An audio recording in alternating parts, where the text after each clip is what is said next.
So we were just mentioning Delbert Mann. Tell Yeah. me, this was the first time you worked with him, right? Yes, Ernie Barger is 50. It was the first play I did with him, yeah. Describe him as a person and a director. Well, he's tall and benign is a word that was made to describe Delbert Mann. But yet there was a power and a strength of um, of character. Isn't it funny? An old-fashioned word, that's the only one. Delbert had character. He really did. And there was substance to him. And he spoke softly. I saw Del lose his temper only once. We did a show called Man in the Middle of the Ocean, which was a rewrite that I had done to piece out my 6 plays for Fred Coe. I couldn't come up with 6 originals, so they had a script that was in trouble, and I rewrote it, and it was called Man in the Middle of the Ocean. E.G. Marshall and Jim Gregory, and it was a wonderful cast. And there was a scene with a woman in a bedroom in her nightgown, in bed, I believe, and Del was the director, and on the air, the prop man walked into the scene with the woman in her nightgown in bed. And he did the thing that if you saw an actor do it in a movie, you'd think, oh, nobody really does that. He walked straight into the set. Then he turned, he saw the red light on the camera, and he went, and then he tiptoed off. Well, I was sitting in the control room, and Del was in front of me, and I saw the purple start at his collar and work up his cheek till his entire face was absolutely purple with anger. It's the only time I ever saw Delbert angry, and of course it was when somebody made a terrible mistake. But he was the gentlest man, but very strong, very strength. He's a very strong director. Actors loved to work with him because he was kind to them, kindest man, but there was always a force to him. I did in The Haven, which he directed. Eileen Heckert was playing the lead, who was, Hecky was one of my great favorites. I actually wrote 4 plays for Eileen Heckert, just because I loved to see her. Also, that brings me to something else, that you got to know actors, and so you wanted them in play after play because you knew what they'd do. It was too much trouble in the limited time to get used to new actors. So you loved it when old ones came on that you would see and say, oh, thank heaven, there's Joe Sweeney. He played all my old men, and he was just glorious old man. He was older than any of the characters he played, but he'd come in a young man, and you see him getting old for my plays. But Eileen Heckert was one of my favorite actresses, and we had a method actor working with her. And this is the acting method has been beneficial to many actors. We all know that. But it also has been very harmful to actors who were not good enough or even intelligent enough to use it properly. And this man he went on and had quite a career in television. I mean, I used to see him playing parts in television later on. But he was so immersed in the method that he couldn't do anything. He couldn't do anything. He was absolutely paralyzed. And I remember there was a scene that he had with Eileen Heckert where he was supposed to cry. It was terrible. It was the end of the play. He had to cry. And he couldn't do it. And Delbert was giving him images. Delbert was wonderful. He'd give him images, that the studio actors always claimed to like. And this man, nothing would happen. And Eileen she was wearing black leotards. I remember she was pacing up and down. And finally she went over and she put her hand on his shoulder and she said, listen, honey, just pick up the cues and spit out the lines and the scene will play like hell. And then he cried. But the patience that Delbert gave to that man, who was not worthy of the name actor at that time. He may have become one later, but he wasn't then. He was just, anything that paralyzes you, you can't say is doing you any good. But the patience was the first time I'd ever seen Del's patience. Eileen was the one who lost patience, but not Delbert. He never lost patience with anybody. So for Ernie Barger, did he change your script at all, Delbert? No, I don't remember anything. He took it as I wrote it, and Delbert that was the way. He absolutely put on the screen what you gave him. And if you were rash enough to write something and say, "Oh, the director will find a way to do this," forget it. Delbert was going to put just what you wrote. You were going to get nothing more. But as a result, you always got the most workmanship-like, uh, and reliable production. It was always true to the play, and true to the actors, and true to Delbert, and true to the writer. And there was nothing ever shocking about what Delbert did. It was always just right. And I had many experiences with him. I had him on he did the Petrified Forest. Well, we'll get to that later. We'll come to that I want later. to stay. Yeah. Yeah. So were you in the control room when Ernie Barger? No, that was my first. That was the first Filco.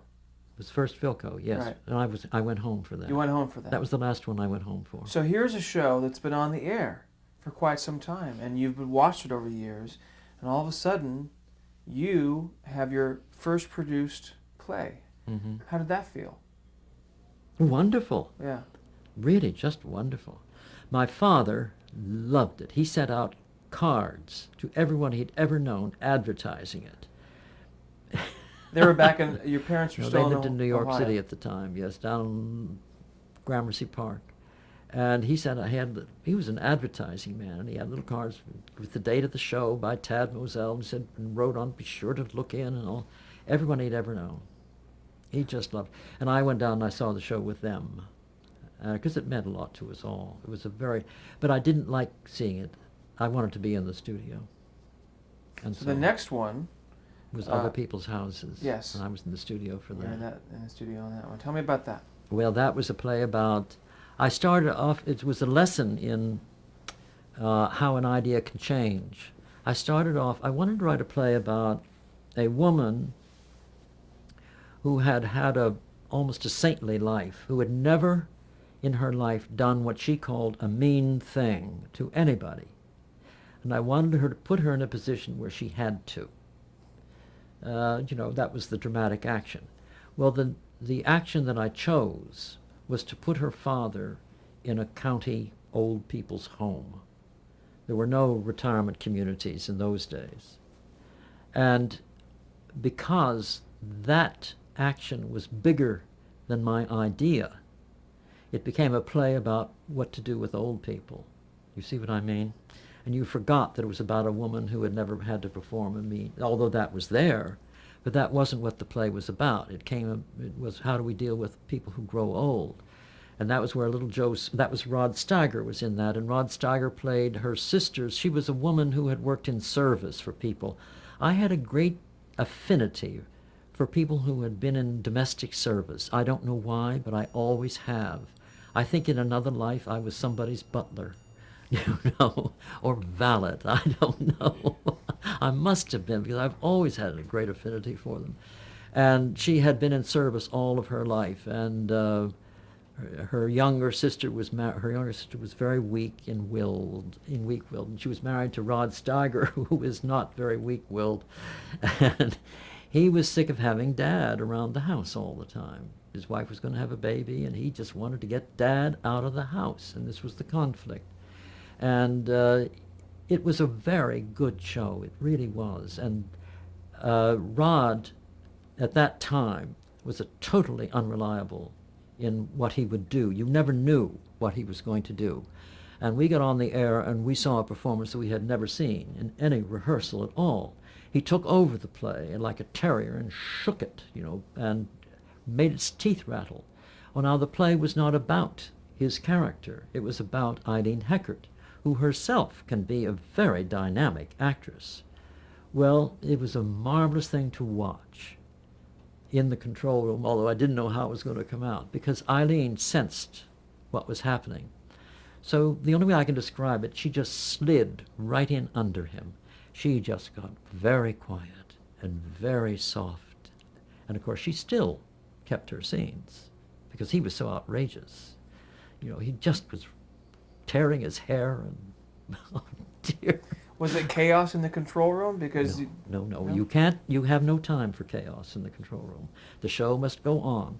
The director and everybody. He didn't miss his marks. Rod was too smart for that. He always on his marks. It was just the pitch of the emotion was it was it was something to behold. And little Joseph Sweeney, was a marvelous stock actor, and he had been in The Crucible and some other wonderful plays, and he always played my old man. He played Ernie Barger's father, and he played Eileen Heckert's father. And the wonderful story about Hecky and Joe, she was afraid. He was in his 70s, but he always came in with a long cigarette holder and a hat cocked to one side, and he called her I. That's his nickname for Eileen, was I. Good morning, I. How are you today? It was very debonair. Then he'd slump his shoulders, get droopy, and he'd play my old man. you know? And she was afraid that he wouldn't remember his lines, because you get into your 70s and it is hard to remember. Let me tell you about it. But so she thought, well, I'm going to learn his lines too. A lot of actors did that. If you were shaky about the actor you were playing with, learn his lines, because you may have to say them. E.G. Marshall, I have a story about that too. Oh, But I want to stay with. Eileen learned his lines. He made his first entrance, and she was scrubbing a floor, and she was saying, "Well, look who's here." She looked up and she forgot the line. And she said, "Honey, I wish you could have seen the expression that came over that little old man's face. He thought, well, this one's gone to pieces. I got to pull her through." And she says, "You know what? He did. He pulled me through." Actors were wonderful. And Eileen, Steiger, Sweeney were all named actors now, right? They had been they had made their name doing these plays. On right? the stage. On the stage, but also on television, correct? By that time? Yes. I mean, Steiger had done He'd done Marty by then. Right. This is after Marty. with Delbert Mann. With Delbert Mann, Right. yes. Now, who produced Other People's Houses? Do you remember? David Susskind. Susskind. And directed? A director William, he was never meant to be a television director, and he didn't like being a television director, and Fred didn't like him, and he soon gave up, and he became an interior decorator, I think, and did very well, very well. He did a good job on it. I can't remember his last name. Was it Collagen? Corrigan. Corrigan. William Corrigan. He died a few years ago. He was a very nice man, and he did a good job. Was it frustrating to, as you had various plays produced, to be in the control room and some directors being able to handle material and some not? Well, I was always very lucky, really. I had very few. I can't even think of any who outrageously couldn't handle the material. Even Robert Stevenson, who was the crazy as a loon, who did a Playhouse 90 of mine. But I trusted him, and he always came through. He had to create chaos before he could function. So you just said, "Oh, there he's creating chaos again," and he'll be all right now that he's got it. You got to know directors very well. Arthur Penn, who directed more of my plays, I think, than Delbert did, actually. I'm not sure, but I think he did. And now he was I won't say the opposite of Del, but Arthur was a very creative in the control room. In fact, I used to kid him, and I say, "Well, we didn't have quite so many elbow shots for that show, Arthur," because suddenly the camera would be photographing someone's elbow, as Arthur was improvising in the control room. But he got a quality into the plays that went beyond the script often. He really was so imaginative and good with actors. Could you compare? Could you tell the style of directing between Penn and Mann, if you're watching it on TV? I would like to think that I could, but I wonder if I really could. I don't know. It was just you know most of those things because you're in the middle of it yourself. If you were on the outside and didn't know all that I know, you might not notice any difference. I don't know. I really couldn't say. I think that Arthur's shows looked different from Dell's Dells were always always the balance was always right in the picture, and Arthur's always looked improvised, which was a wonderful quality, especially in your living room on your television set. Audiences became very protective and proprietary about television plays. They felt they discovered new writers, new actors, and when Paul Newman would go on to become a big star, they'd say, "We discovered him on television." They'd take pride in the fact that they knew he was going to be a big star, and so the improvisational quality that Arthur could give to a script was welcome. It was very pleasant. It was very nice. Audiences loved it. When actors missed lines, they say, "Oh, I hope he's all right. He's all right." So just to be clear with the record, Ernie Barger is 50, and Other People's Houses were both during the summer. Mm-hmm. And then in the fall, Fred Mhm. Coe returned to the show, Mm-hmm. and The Haven was done. What was your reaction? How was it reviewed? Do you remember? There were 7 papers in New York at the time, and they all reviewed all the television plays, and I think that it got generally good reviews. Ernie Barger did, I know. I don't really remember, but I know that for the most part those plays got very good reviews.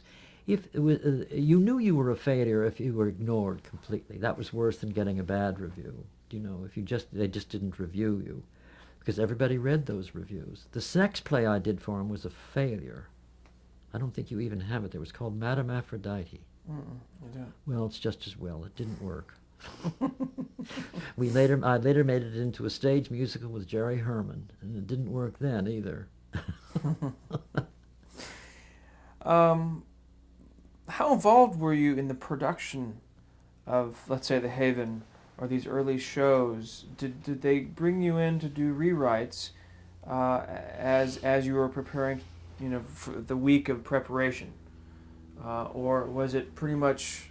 Not the production details. I never was very much involved in that, except it's odd. I was when I did work when I went out, when Delbert was directing All the Way Home with Sally Field. He included me in all the production details. I went to all the meetings with him. But I think that was because, looking back, for some reason, Sally Field she made her nervous to have a writer there. So she really, I think, had asked that I not be there. And I think Delbert was making up for that by taking me to all these meetings, which I had liked, because anywhere Delbert would go, I'd be happy to go. But not in production details. I never was involved in that. Only in casting. I was always involved in casting. Tell me some of your early experience with casting. The first time I went to a casting was with Dell on Ernie Barger is 50. And I knew when it was going to be. It was on the 4th floor of NBC. And I went there, and there were all these young actors sitting around. They were hiring the son that day, the Ernie Barger's son. And I didn't know what to do, so I sat down with them.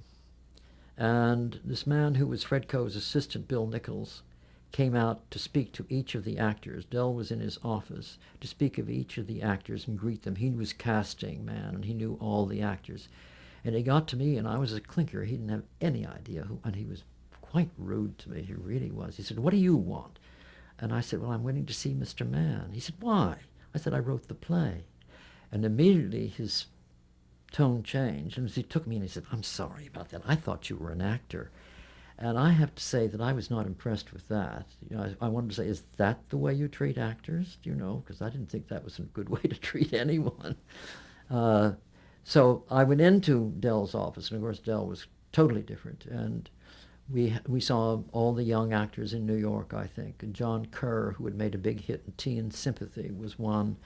And I've forgotten the name of the boy that we chose. And we talked about them, and he wanted to know what I thought, and I told him. But Dell always knew what he wanted for casting, and he would listen to you. He'd listen to you very carefully. Then he'd make the decision for the other one. And you always went along with him. Of course you did. Delbert was always right. But he knew casting. He knew who could do what, and he knew just how they would do it. another play in 1953 called The Morning Face for Philco. Oh, yes. Tell me about that. Oh, I liked that one. It didn't make a slightest splash. That was Barbara Bel Geddes and Arthur Hill. Arthur Hill And directed. Hmm? Arthur Hill directed? No, Arthur Hill, the actor. Who's Afraid of Virginia Woolf? Look Homeward Angel, All the Way Home. To sidestep for a minute in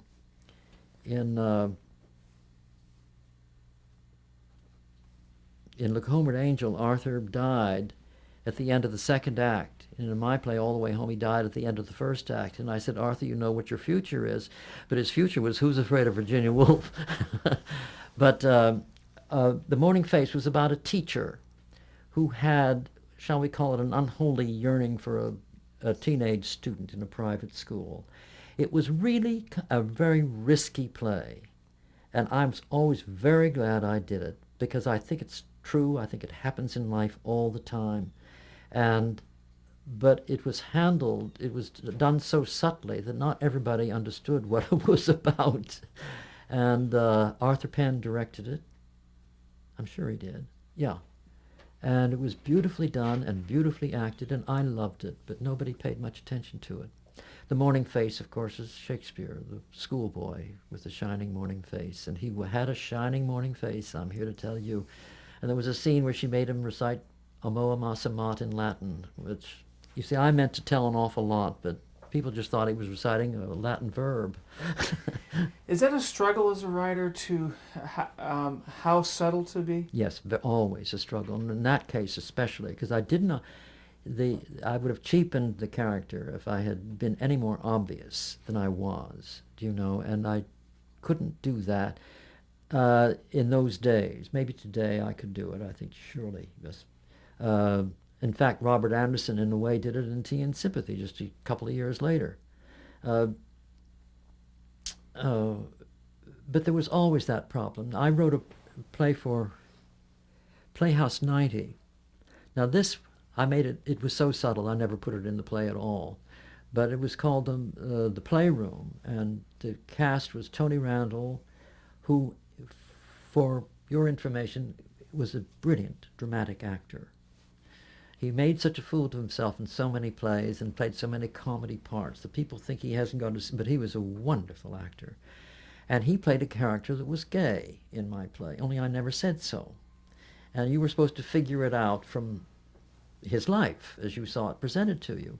And I saw Tony in London last year. He and Jack Klugman were playing The Odd Couple, and I went back to see him afterwards. And I said, Tony, you remember The Playroom on Playhouse? And he said, yes. I said, did you know that character was gay? He said, oh, no, it never occurred to me. He was rather shocked. And it would have benefited, the play would have benefited a little bit if I could have been a little more explicit about it, but you simply couldn't in those days. You simply couldn't. How does a writer decide that it's too subtle or not subtle enough? Instinct? I think so, yes. Sometimes there were tricks. If you knew that something was going to be excised for some reason or other, it sounds ridiculous, but you wrote in something worse that you didn't want. So then you could bargain. You'd say, I'll take this out if you'll let me keep this. So you got what you wanted in the first place, and you threw out the thing you didn't want. I did that a couple of times. There would be just lines that were too suggestive in some way, but sometimes you have to have some suggestion, We couldn't just write completely pristine plays. And I did another play for Eileen Heckert and Gary Merrill, where he had an affair with a teenage girl, for heaven's sake. And that was the last show I did for Playhouse 90, and it was about 1959, I think. Corner of the Garden, it was called. And I got away with a lot in that one. But things were beginning to open up a little bit by then. The Lawn Party, 1954. Oh yes, Geraldine. Back to Philco, and this was for Goodyear. Was it? Yes. Mm-hmm. Oh, I'll take your word for it.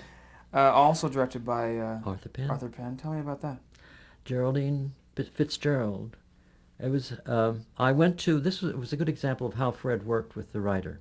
I went to Fred and I said, Fred, I want to write a play about one of my Midwestern housewives. And he said, he probably said, what's she up to this time? I said, she wants to give a party. And he says, what kind of a party? And I said, well, in my childhood in Ohio, we called them lawn fêtes. It was a lawn fête, F-E-T-E, the French word. So I guess I just called it a lawn party. And he said, what's a lawn party? I said, oh, you have jack-o'-lanterns strung all over the lawn. You have punch, and sometimes they're given around Halloween, so people will come in costume, and they'll just kind of mingle and have a good time and play some games. Always be games, because you'll be out on the lawn, and And I said it was a kind of a tradition in the town where I grew up, and I just think, he said, why does she want to give this party? And I said, because her life is very ugly, and this is beautiful. Okay, go ahead. So I wrote it, and he put it on the air on that basis. So, and I've heard this. He did say what happens. He what? He did say what happens to her, because Fred said, I'm never going to put a play on where people don't change. Ah. And he said, what happens to her? And I said, oh, she gets her comeuppance. But he was known for listening to a brief pitch by a writer that he trusted, Mm-hmm. and then said, okay, sounds great, go write it. Well, that was the basis in which I wrote that. And the other ones that you wrote for Fred, same deal? Yes, yes. It was the normal procedure for you to go and pitch the idea That's to Fred right. directly. Mm-hmm. Sometimes he would ask you to write an outline. He said, I've got to go to the agency with a paper in my hand. They want a paper. So you'd put something down. I always said, if I could do a good outline of one of my plays, there's no point in writing the play. There really isn't. If you've done the outline, if you've done a correct outline, you've written it. But you had to, because they had to have a paper in their hand. And sometimes after you told him the idea, he'd ask you to put it on paper so he could take it to the agency. I wanted to, before I forget, tell me about Eileen Eckhart. Why was she special why to you? why was she so special to you? Well, maybe we should cut there. Let's cut there.